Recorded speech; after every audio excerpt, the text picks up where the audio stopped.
All right, we're back on Riders of the Dawn. This is Stu. This is Jay.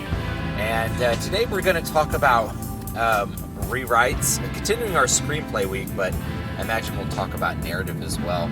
Rewrites and editing, basically revising what you've got into something different than what you have. Yeah, not necessarily. And the thing is, again, because a lot of what we talked about this week was marketing, sometimes what you're doing in a rewrite is you're doing something for marketing purposes. Yeah, I'll give you an example. You send a script out, you get it back, it's like, you know what, I'd love to see this without this character. Yeah. So you're like, wait, you want to see the screenplay without this critical character? It's like, yeah, it doesn't work, we don't like him. Okay, I can't just cut a character out of all the scenes and see if that works. Right. What do you got to do? Yeah, you got to go through and you have to. If you think about your work as a tapestry, it's like pulling a thread out. Well, The whole thing's gonna fall apart. Right. So you have to reweave the entire thing. Yeah. So we did a page one rewrite of the first script we wrote, and I think we cut at least one. We cut one character out at least. I think maybe two. Maybe actually. two. But for sure one. And I think in doing that, we realized that we did have too many characters, and part of that realization is we understood that we didn't actually have enough time in the movie to explore each character fully. Fully. So what ended up happening is we went from 5 main characters to really 3 plus one more Kind of static character. Yeah, kind of gag reel character. 3 you can explore, but it was really like a buddy comedy, plus one extra character. It was just funny. Who was funny, yeah. We had a character who was like a. I don't even know how to describe that character. He doesn't have a growth curve or anything like that. There's nothing growth. He's just there to foil. He's just there to be a foil. And part of it was we're musicians. We've played in bands our entire lives, and so we had all these musician tropes we wanted to have fun with. So we had the vocalist and him being a dramatic diva. And we had the drummer who's homeless when he doesn't have a girlfriend. Yeah, who's got a different girlfriend every week that he lives with. Yeah, and what ended up happening is we actually cut the drummer because we realized they were really funny jokes, but it didn't serve the plot, the setting, or the main characters. or the characters. So we ended up writing a different character into the scenes where that particular character had the majority of the dialogue. But we also had to completely cut scenes that he was a main part of. Yeah. So there's a lot that goes into a page one rewrite, and I think the first obstacle you find yourself with when presented with this option is all that work for nothing. Yeah. And it's a really hard feeling to go into something and our first screenplay. I mean, it took us forever to write it. Took us a long time to write that. We're not very good at writing that first one. Right. Well, and we've talked about our process getting that first one out, but I think it was a year and a half, 2 years to finish. From the concept to when we actually were able to finish writing the stupid thing. We did most of the work in like the last month or two. Yeah, last month, for sure. But it just took us so long to learn the process. So, but you look at that amount of work and you say, man, I got to start all over again, and it's really daunting because there's this idea that you don't want to kill the stuff that you loved. You don't want to kill the stuff that you think is funny, and when you delete it from the page, it's gone. So how do you get over that? How did we get over that?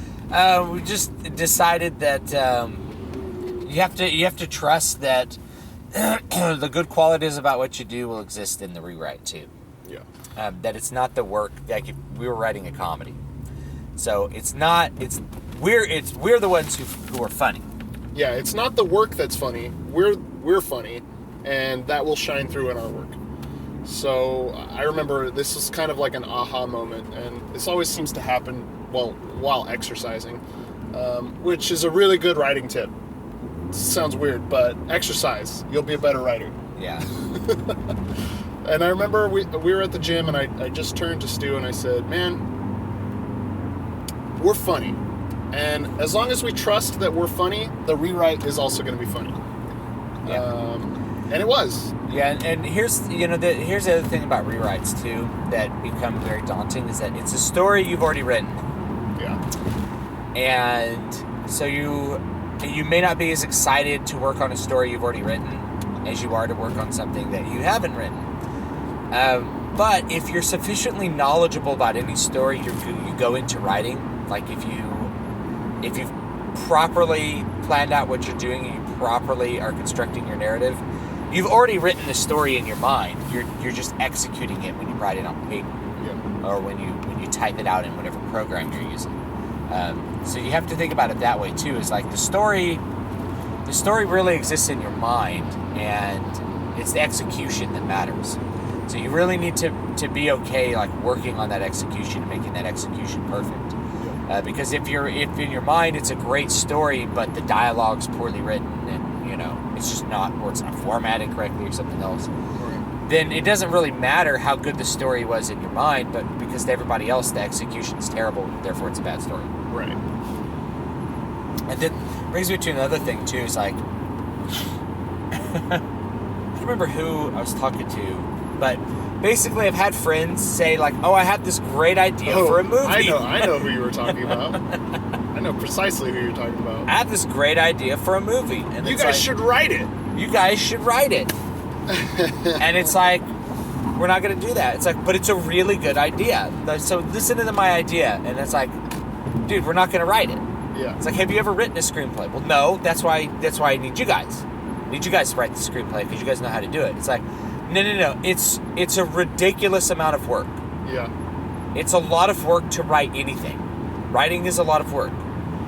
So the hard part is not the idea. Ideas are a dime a dozen. Yeah. Right? Everyone's got ideas. Everyone's got ideas. It's so easy to have ideas. The hard part is executing it correctly. And with a screenplay, because you're so time-bound, you're so bound in what you can do, you're so limited in what you can do, the execution has to be pretty much flawless. Yeah. Which is why you're not going to do it right the first time. Yeah, which is why you're probably not going to do it right the first time. That's actually one of the reasons that we kept writing screenplays, is because our very first screenplay we got such positive feedback from. Yeah. I'm not sure that we would have written any more had we not gotten all the positive feedback. Yeah. But then we realized like how big a task like rewriting was. It's like, oh, this is extremely funny. I never laugh out loud when I'm reading a screenplay, and I laughed the whole time when I read this. Yeah. But you need to do these things, and we look at it, we're like, that's a complete rewrite. It's like, yeah, well, they're telling you what's good, the jokes, so you need to just make the story good too. Yeah. You need to make the execution of the story good. And one of the things that hit us was Overnight Sensations we did 3 revisions of. I'm not sure, and I think we talked about starting a 4th revision. We started a 4th one, and then we just decided this isn't the story that we wanted to write. Yeah, but at some point in the 4th revision, we're like, I don't like this story anymore. It doesn't communicate what we wanted to communicate initially. It doesn't have the feelings we want to have. And I think part of the problem was like some of the feedback we got was like, oh, the feelings that we wanted to communicate, they didn't want. Yeah. In which case it's like, well, we need to talk to somebody else. Then. Yeah, then we talk to someone else who might be interested in making that. So, and that's part of marketing and our kind of Hollywood versus independently produced film. So, this goes back to process a little bit. When we started our page 1 rewrite, we didn't delete the original draft. So, please don't do that. Yeah. In case that's not obvious. Yeah. One thing you want to work off of the original draft, because that's where all the good stuff came from. if you're doing a page one rewrite, we did actually start with a blank document, but I think in subsequent documents, we started a new file with the same document and edited it Severely. So that's one thing that's different from a page one rewrite from a heavy edit, let's say. So one thing in Overnight Sensations that the people who we talked with wanted us to change was we had this really tropey kind of exit from Act 2 into Act 3, where, you know, it turns out that the father of this baby is not who the audience believes it is. Yeah, not who any of the characters believed it was. Yeah. Right? Except for one the whole time. Yeah. It's like, it's not yours, dude. Yeah. Oh, you can't just say that. It's like, dude, it's not yours. Yeah. And Just thinking about how brutal it was. Like, it's like everybody has that friend who just like always tells it like it is from top to bottom, and we had a character like that. yeah. And like his growth curve was learning to be a little more kind to people. But it's like he tells it like it is, and it's like no one would just say that. Yeah. But it's like that was him, man. He would say like, "Dude, it's not your baby." You know that, right? Don't worry about it. It's not your kid. I don't know why you're doing all this work. It's not your kid. But this was something that we got to this point, and we thought it was funny. We knew it was kind of an overused trope, but it really just worked. There's kind of a reason why tropes exist. It's because they work. Just like cliches. You wouldn't say a cliche if it weren't generically true. Just because something's old hat doesn't mean it's not good. But you'll get criticisms like that, and you have to make your own decisions. Avoid cliches like the plague. They're old hat.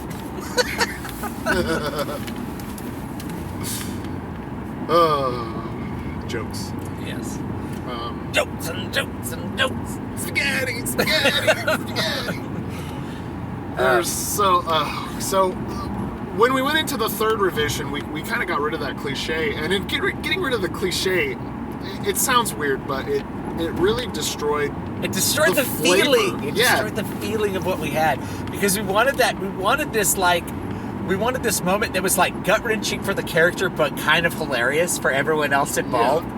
So it was like he has this moment where he comes out and he's got like a blank look on his face, and I just can imagine it like crystally perfect. Which when you can imagine something perfect, you know that like it's like important to you, and it's one of our darlings, I guess, that we killed, but it meant everything, which is like, oh dude, how's the baby? And he's like, the baby's okay. And he's like, what's wrong? It's like, it's not my baby. How do you know, dude? It's like, there's lots of people that could be that baby's father. Ice-T, for example. Yeah. And so, like, we just kind of, like, hint at the obviousness of that the child is not his. Yeah, and I... Like, being very heavy-handed in not being heavy-handed, I think it was... I loved it. I thought it was hilarious, and... Other people were like, you can't just do that. You can't just do that. And this is, again, where kind of a point where we realized it's like, well, we wanted to write... It's like Super Troopers, but a metal band, and nobody in Hollywood wanted that. But we did. Yeah, that's the movie we're at. And, and the thing is, like, we talk about marketing, and it's like, at a certain point, if you cut away everything that's sort of authentic about what you're doing, you're not going to end up writing a good screenplay in the end, because you don't have any of the feelings. You're not communicating anything with it anymore. You're not going to feel any passion for it. If you just follow the screenwriting manual beginning to end, you're going to end up, if you finish, you're going to end up with a product that will not stand out in any way, shape, or form. You have to care about what you're doing. And that goes for anything, If you're a musician and someone tells you need to write music that's like this, don't listen to them. Write the music that you feel like you want to write in your heart, because that's the only way you're going to get it done. It's the only way it's going to have any quality, or that you're going to have the drive to make it of a high quality. Otherwise you're just painting by numbers, and nobody cares about that. Yeah. And we talk a lot about marketing, and marketing is super important. But there's a cross section, which is marketing is really important until the point where you stop making the product that you set out to create. And you then start to make a product that you think people want. Now this is fine for like industry, but as far as art is concerned, your art needs to be authentic. Yeah, even then, I mean, Steve Jobs talked about this as like marketing guys versus product guys. Product guys like have an imagination and they think about like what's possible, and they go and try to create a new product. Marketing guys try to take what you've got and sell it to people. Yeah. Right? That's kind of the goal of marketing.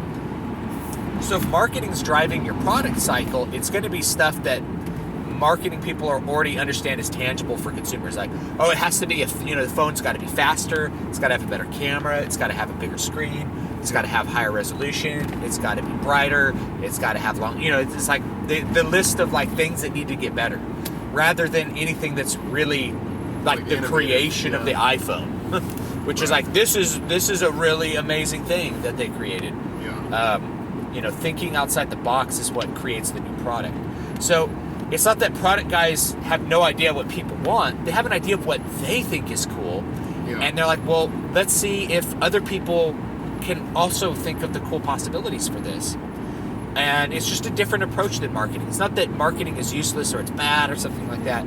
It's just at a certain point, if everything's driven by marketing, you're not going to create that original, unique thing that's, that has passion and caring behind it, and thought, and is new, and cool. So be market facing and think about marketing, but don't let marketing ruin your product. Yeah, I guess that was the point that I wanted to get across.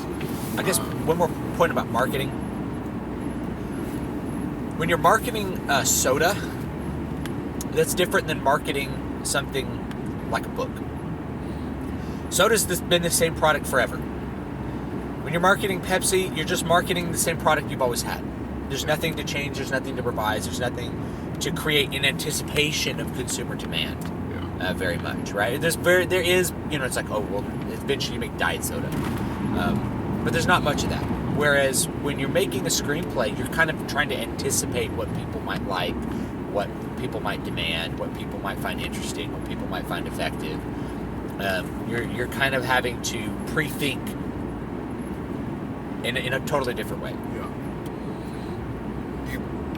You've got to clickbait your audience.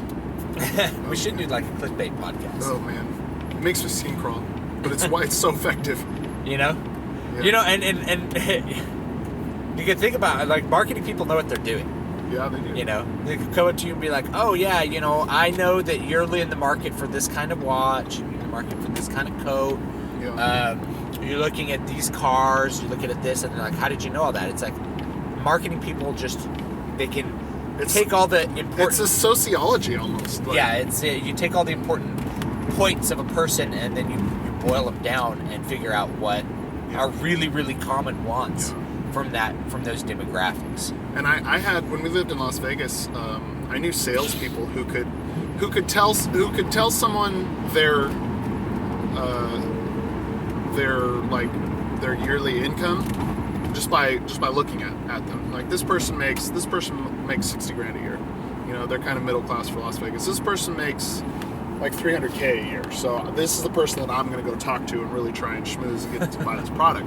Yeah. And I mean, it's a really important skill set for marketers and salesmen to be able to know those things. And a normie like us in this scenario thinks like, man, it's kind of creepy. Like you're just boiling me down. Like you can understand my income or my net worth just by looking at me. Like that's weird. And they were so good at it. Like, it's all the little hints. Now let me take that and let's go back to movies with it, because movie marketing, there's different kinds of movie marketing, and I've talked about this on a YouTube video, why Hollywood movies suck. And it's really not that Hollywood movies suck, it's that a lot of these big blockbuster movies just seem to really suck and not be very good. That there's no plot, or that they're really dumbed down, or they don't make, they're just explosions. There's marketing reasons for that. All that is marketing. And you have to think about it like this, is that if a studio is going to spend $200 million, that is not a small amount of money for those of you who are unfamiliar with the US dollar. Yeah. That's a large amount of money. This, we're not quite in the yen territory. In the yen territory with the inflation of the U.S. dollar. $200 million. A lot of people have to buy that movie to recoup that production investment. Plus, you're going to spend at least that on advertising. So you're looking at $400-500 million, $500 million to make and market Star Wars, whatever Star Wars movie. Yeah. So in order to recoup that investment, you got to sell to a lot of people. And this is a case where you have a product that's each sale is of a very low value, relatively low value. I mean, higher value than relatively to your things. profit margin. Right. So you're selling a ticket for $8, 10, $15 depending on the market that you're in. Maybe even $20 if you're in an LA or expensive market. And most of that is going to go to the theater because they're the ones operating the end product. Yeah. And then eventually that gross ends up coming back to the studio to pay for the movie. So you need to make that product sellable to basically everyone and understandable by everyone. So you can't make a movie that's really, really complex in terms of requiring the audience to pay attention and think the whole time, because you'll lose the 8-year-olds, which means people are not going to take their 8-year-olds to see it, which means you're not going to make your money back. You also can't get something that's rated R very often. I mean, you can, but and there's great examples of that, And James Cameron did a bunch of rated R movies that were freaking great for what they were and made a ton of money. But most of the time, you're not going to see a rated R Marvel movie. Well, I spoke too soon. I think there's one, Deadpool, but you're not going to see that very often because most Marvel movies have a higher budget actually than Deadpool. So because of that, you have to hit more people. So whatever your screenplay is, there's a market relationship. If you're writing a high budget action movie, don't expect to sell a screenplay. But more important than that, that movie has to be constructed in such a way that you can sell it to anyone. Yeah. And that was actually another critique that we got was this is a hard R movie on language. And we ran a report on it and we used the F word an average of 10 times per page or something. Yeah, and so that was one of the things is an R comedy is not as marketable as PG-13. If you guys can tone it down and get us down into the PG-13 range, then you can have more people interested in it. And now this is another thing about just the rating system. It's not transparent how things are rated. Yeah, there's no that it's not completely arbitrary, but you're not certain what your rating's going to be. Yeah, with this screenplay we're thinking of, it's we pretty much knew right from the get-go that it was going to be pretty hard R. Yeah. Bordering on NC-17 for language, which you can do, believe it or not. Yeah. Jane Silent Bob Strike Back was originally NC-17, and they had to cut a scene. They had to cut a couple things. Yeah. So they cut these, and they don't tell you what to cut really. They kind of hint at something that you did. So they cut a scene where he's graphically describing sex acts, and they cut a scene where he pulls a pubic hair out of his teeth. And then it was came back as an R, Okay, I guess we did the right cut. And you're not gonna get a rating until the film is made too. So it's you can't really tell from the script even. It's just kind of a vague idea. It's an idea, and some things you know that script was not going to be PG-13. Yeah. The question is it going to be R NC-17? Right. It's you probably are. You can always make it an R. It's easy to make things an R. Yeah. NC-17 is mostly due to sex. Yeah. But you can get it for language if the language is sexual. Yeah. Which ours was. Ours was. Frequently. So and here's the other thing about marketing too. We get the flip side of this. So I guess this will be two-part. This is rewrites and marketing, or marketing because they kind of go hand in hand. Rewrites. Yeah, you're marketing because of rewrites, or you're rewriting because of marketing. There we go. Yeah.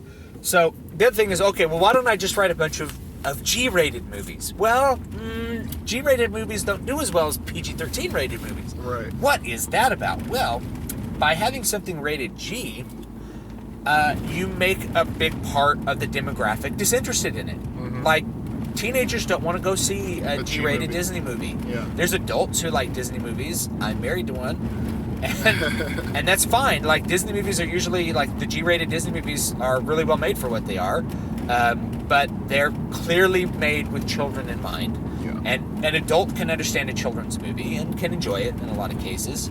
But the money-making demographics, Yeah. just like those 12 to 18-year-olds that have their parents' money, but they don't have anything better to spend it on. Yeah, they don't have the conscience of, like, what the value of money is. Yeah, they're just like, they're seeking entertainment value for their money rather than people who are in their 20s are seeking different Value? they're seeking different value. They're speaking value, period. And although people in their 20s are also really good spenders, like, people in their 40s have more money than anyone, and they don't ever spend it because they're like, I gotta save for retirement, I gotta pay for my kids. Yeah. You know, it's like the expense. Anyway, Yeah. point is, They're letting their 12, 13-year-olds point spend is, their money. teenagers want to see stuff that is PG-13. It's just like, and maybe it's a psychological thing, it's part of the way you make it. They want to see stuff that's, quote, more mature. And so, if you make a PG-13 movie or a PG-rated movie, that's like the biggest net for possible market you could make. But each story is going to have different amounts of people that are interested in it. Like, we were talking about, we wrote the story of this metal band, right? Not everyone's going to be interested in a story about, like, a metal band. Yeah. In fact, a lot of people won't. They won't be interested at all. And this is why. So in our second attempt, we specifically set out to write a PG-13 movie, like a coming of age. Oh yeah, our second script we wrote, Script. not the rewrite of this first movie. Yeah, our 'Cause second we movie. kept all our rewrites as hard R as we could Yeah. tolerate because we like toilet humor and. So anyway, we're actually out of time, dude. Yeah, we gotta go. go. Okay, all right. So this is Stu. You can find me at dbspress.com, davidbstewart.com, This is Jay. You can find me at matthewjwellman.com. and this has been Writers of the Dawn. Email us, Stu at davidbstewart.com, and we'll see you next time.